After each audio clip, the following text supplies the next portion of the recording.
je suis Jeanne Panhaf, lectrice, autrice, éditrice de romance. Et depuis le début du mois de juin, je me suis lancée dans l'écriture d'une nouvelle histoire, La milliardaire et le garde du corps. C'est une affaire de small town, mariage forcé, chantage, enemies to lovers, proximité forcée, secret de famille. Voilà. Quand il n'y en a plus, il y en a encore. Et c'est l'histoire où pour protéger sa petite sœur, Biel, mon héros, accepte d'épouser Keia, mon héroïne. Et Keia est très froide, très clinique dans ses affaires et elle est sans pitié quand on rompt la confiance, quand on la trahit, quand on la poignarde dans son dos. Et la petite sœur de Biel l'a trahi.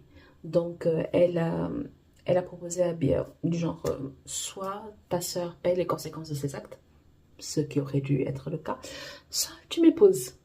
Ah.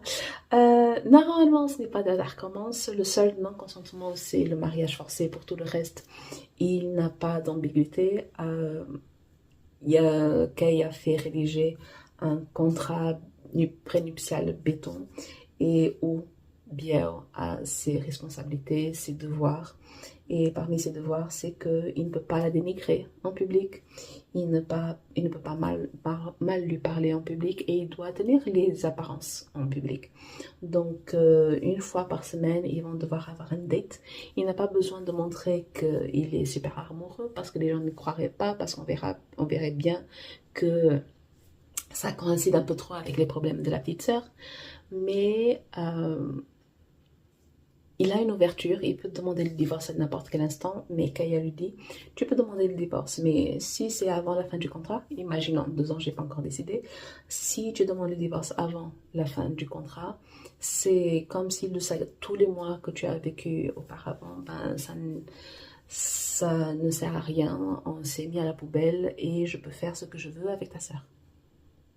Enjoy, enjoy. Dans La milliardaire et le garde du corps, c'est un one-shot indépendant. C'est une histoire garantie sans spoiler. En fait, pendant l'écriture, je ne garantis pas le non-spoiler, mais normalement, à la fin, ce sera garanti sans spoiler. On pourra le lire en premier de façon totalement indépendante. Ça s'intègre à mon multivers Canary, mais il y a 2 romans qui seront publiés avant La milliardaire, donc je me suis décidée, bon, vu qu'on va attendre un peu, ben pourquoi pas celui-là, vu que c'est un one-shot. Et donc on peut le lire en temps réel, parce que je vais écrire la porte ouverte. Il suffit d'aller sur mon site www.joanv.com/milliardaire. Et sur cette page, on peut s'inscrire, s'abonner gratuitement pour lire en temps réel mon histoire. Il y a également les trigger warnings, c'est dans un boîtier qu'on peut ouvrir et fermer si on ne veut pas se faire spoiler. Donc toutes les informations sont là et on va voir ce qu'on va voir. Et parce que je suis très bien dans le Kalahari et je suis très bien dans ce multivers qui est composé de one-shots et de séries qui vont se croiser. C'est une affaire de chronologie. Il y a des choses qui ne peuvent pas se passer au moment où elles doivent se passer parce qu'il faut du temps. Par exemple, Renaissance et Réconciliation font partie de la série Sentinelle du Kalahari. Ce sont 4 tomes. Et ces amis-là, ils sont tous en thérapie.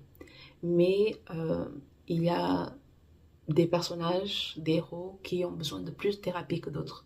Et vu que je suis la chronologie à la lettre, il y a des situations où ça ne va pas fonctionner. Donc, en suivant la chronologie, le dernier héros qui aura droit à son histoire, il ne peut pas venir avant parce que c'est celui qui a besoin de plus de thérapie. C'est Bond. Et Bond, on le voit dès Renaissance, il est très impulsif, il est agressif. Il n'est pas agressif avec les personnes, mais il est agressif dans ses réactions, il peut être violent. Et c'est quelque chose qui le bloque, c'est quelque chose qui lui fait mal. il ne veut pas être ça et il a besoin de plus de thérapie que tous les autres pour gérer ça. Donc je ne peux pas me lancer directement dans son histoire alors qu'il est en pleine thérapie, alors qu'il est encore en train en train de se traiter. Il n'est pas prêt pour l'amour, il n'est pas prêt pour ça. Et mes personnages, ils tombent amoureux à partir du moment où ils commencent à être prêts, même s'ils ne sont pas forcément conscients. Et Bond, il n'est pas prêt, mais du tout. Même pas en rêve. Même pas en rêve. Il y a une situation que je ne raconte pas dans Réconciliation parce que ce sera un flashback pour son histoire. Ça se passe pendant la chronologie qui démontrera que non, il n'est pas prêt. Il a besoin d'être traité, ce garçon. Et c'est une chose qui va garder secrète. C'est pour ça que je n'en parle pas dans Réconciliation. C'est quelque chose qui va garder secrète, qu'on va découvrir vers... Oh, ok, pourquoi pas. Mais voilà, donc je ne peux pas lancer les trucs à la suite, surtout si par exemple il y a 1 an d'écart. Et donc pendant 7 ans d'écart, d'autres choses arrivent. Et le 5e livre, c'est Deuxième Chance qui va apparaître. Et c'est le spin-off de Réconciliation. C'est un spin-off de Réconciliation avec la grande sœur de mon héroïne. Et c'est une histoire, un one-shot, c'est indépendant. Comme ça, pour les personnes qui préfèrent avoir les séries d'un coup, etc., il y aura des one-shots entre de 2 ans de tomes. Mais encore une fois, c'est toute une question de chronologie. Par exemple, le 3e tome de Sentinelle, qui est Résilience, il se passe en simultané avec Comme dans une romance, qui est un spin-off, qui est le premier tome de Princesse du Calari, qui est le spin-off de Sentinelle. Parce qu'il y a les 2 autres. Ils sont 6 amis, donc 4 amis auront leur histoire dans Sentinelle, et 2 amis auront leur histoire dans Princesse du Calari. Et pourquoi cette différence? C'est que dans Sentinelle, ça se passe dans la grande ville, ça se passe à la capitale, Pulato, et c'est un rythme beaucoup plus frénétique, c'est urbain, c'est chargé, etc. Alors que Princesse, c'est un small town, ce sont des small towns, le rythme est beaucoup plus doux, tout le monde connaît tout le monde, c'est plus tranquille.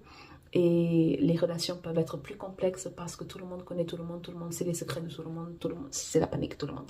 Donc, et ce sont 2 arcs narratifs. Pour Sentinelle du bout du monde, je m'occupe vraiment des sentinelles et ils sont tous en thérapie. Donc, je m'occupe vraiment de leur esprit, de leur mental, etc.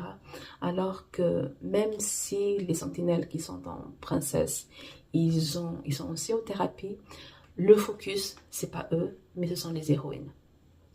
Et pour Princesse, c'est la seule série, les seuls livres de tout mon multivers qu'il va falloir lire dans l'ordre. Parce qu'il y aura des spoilers dès le prologue du 2e tome, qui sera le prochain à être écrit après La Milliardaire et Le Garde du Corps.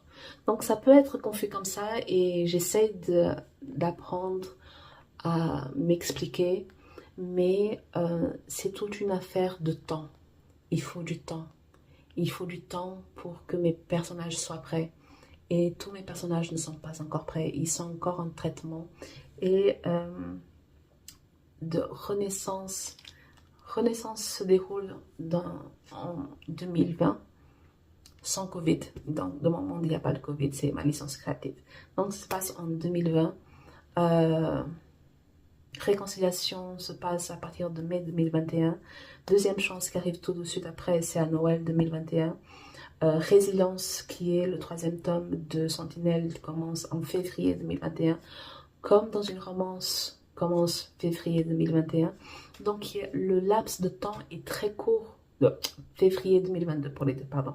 Donc entre Renaissance, Réconciliation, comme dans une Deuxième Chance, Résilience, comme dans une romance, il y a à peine 2 ans, 3 ans. Et 3 ans, ce n'est pas encore assez pour tout le monde. Ce n'est pas encore assez pour tout le monde. Et c'est uniquement pour ça que je n'écris pas de façon linéaire. Donc je vais écrire cette série et après... Et pendant qu'on attend que ça se passe, ben, il y a d'autres histoires à raconter, qu'on peut lire de façon totalement indépendante, qu'on peut lire dans le désordre, qui sont aussi garanties sans spoiler. Et du coup, je vais parler des décors du Kalahari. Donc, il y a Promesse du bout du monde, qui est le premier livre, c'est la porte d'entrée, ça se passe à Paris. Paris est un type de décor pour ce multivers, mais c'est vraiment juste pour que la lectrice apprenne à connaître l'Afrique australe avant de débarquer. C'est comme une transition, c'est une présentation. Voici le décor, voici, mes personnages sont australo-africains et on va t'expliquer, on va te raconter le pays. Et après, on va être prêt pour le spin-off qui est Renaissance. L'héroïne est meilleure amie de cette héroïne-là. Et dans Renaissance, on plonge directement dans le décor, dans l'univers, dans le Kalahari, dans l'Afrique australe. Et il y a différents décors pour le multivers. Tant que je n'ai pas terminé le cycle, je ne pourrais pas dire que c'est définitivement ces décors-là. Mais il y a Pulato, c'est la capitale de l'Afrique australe. Donc, il y a 1,2 million habitants. C'est une ville moderne, c'est une ville cosmopolite, multiculturelle, etc. Donc, on va en boîte de nuit, on va au restaurant, on va au centre commercial, il y a tout plein de trucs à faire. Ça, c'est le premier décor. Le deuxième décor, ben, c'est la ville nouvelle qui est en train d'être construite dans Renaissance. C'est Sandstone, c'est une ville au milieu du désert, c'est un chantier sur lequel mes personnages de Renaissance se rencontrent parce qu'elle est ingénieure, lui il est chef de la sécurité. Donc c'est un chantier qui est proche de la frontière avec le Botswana. Donc c'est un huis clos pendant que ça se déroule. C'est au milieu de nulle part, donc ils doivent se voir 24 heures par jour. Ils vivent ensemble, ils sont tous voisins, ils peuvent quitter pour le week-end ou pour les congés, mais sinon c'est 24 heures sur 24, 7 jours sur 7, que ce soit jour de semaine, que ce soit week-end, ils sont toujours là, toujours là, toujours là. Et l'attention est différente parce que même si on ne s'apprécie pas, ben, on ne peut pas y échapper. Donc il y a Pulato, la capitale, il y a Sandstone, qui est la ville nouvelle qui est en chantier, qui sont en train de construire. On a les deux dans Réconciliation.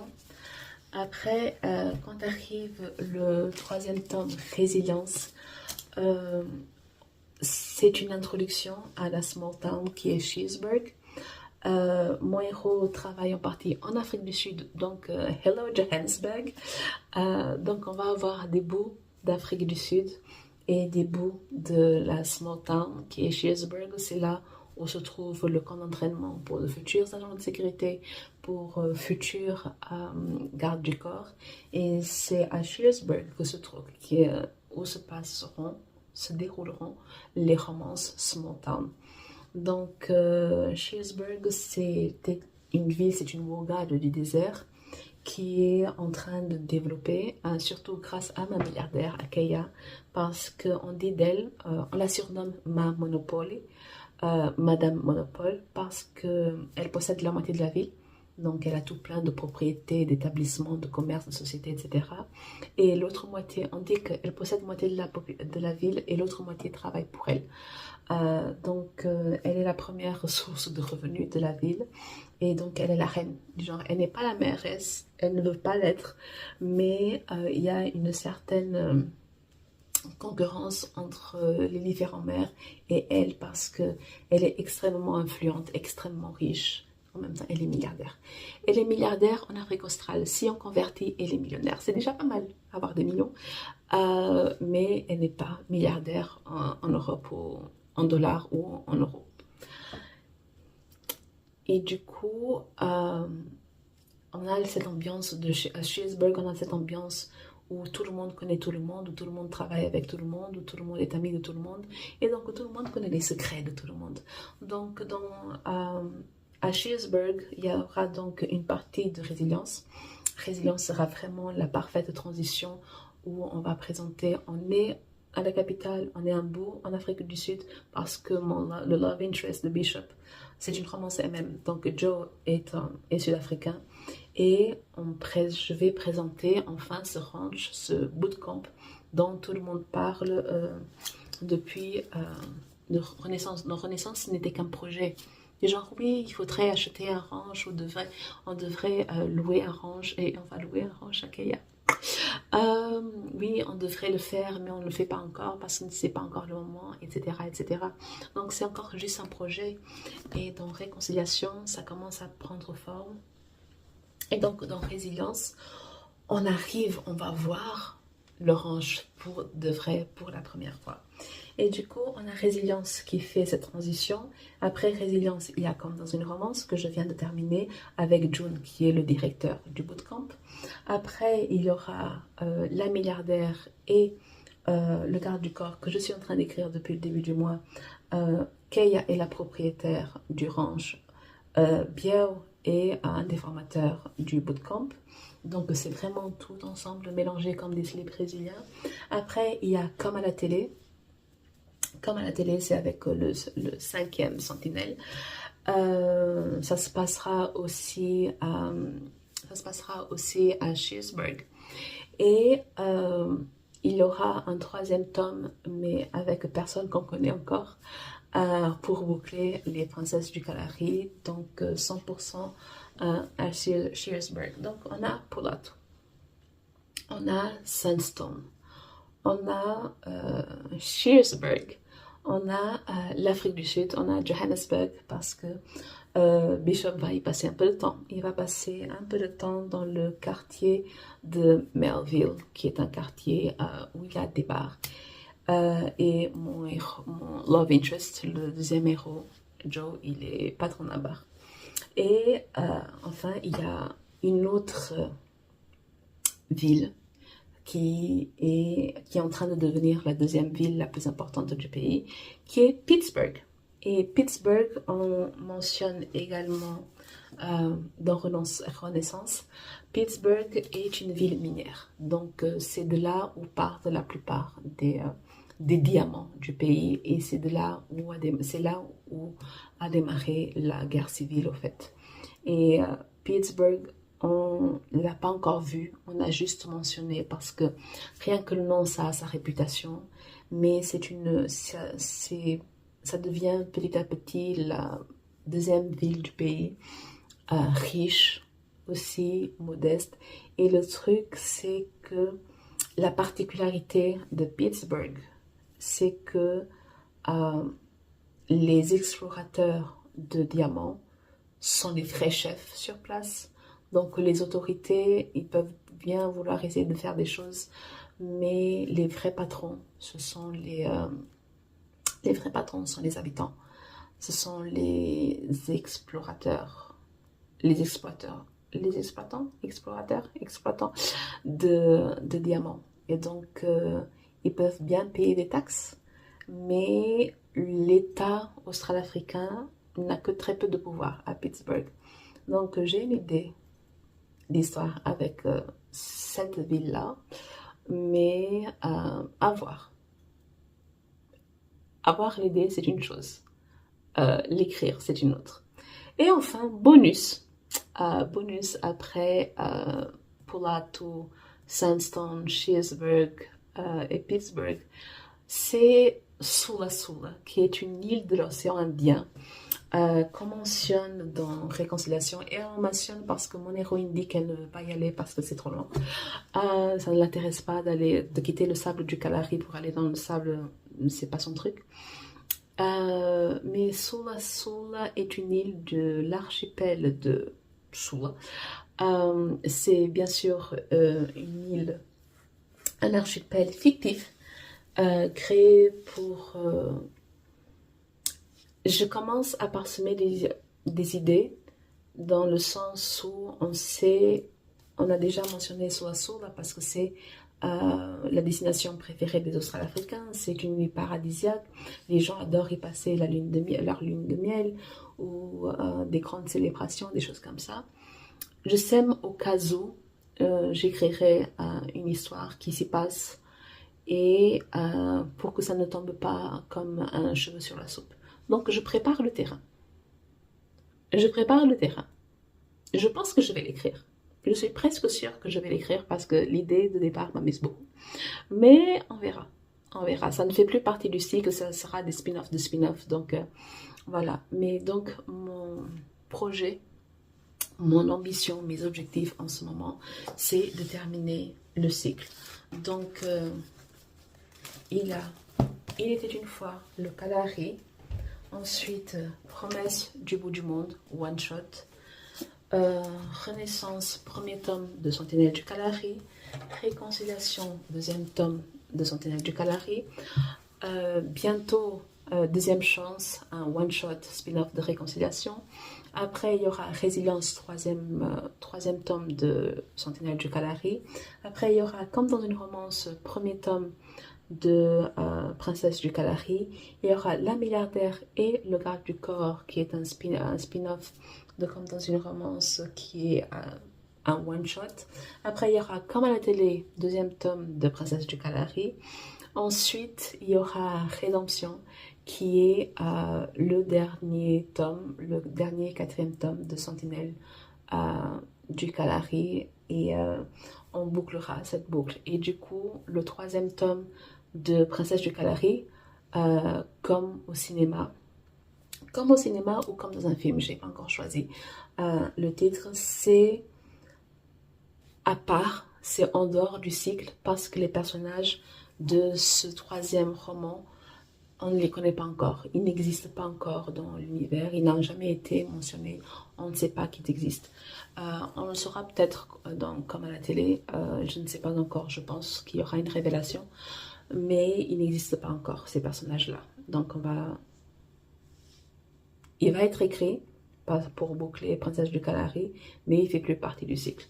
Donc, parce que je suis en train d'écrire La milliardaire et le garde du corps, il me faut écrire deux autres romans pour boucler le cycle et le troisième pour boucler Princesse du bout du monde.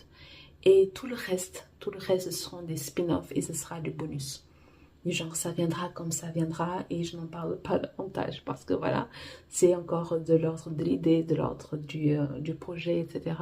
Et je veux boucler les boucles avant de me lancer dans quoi que ce soit d'autre.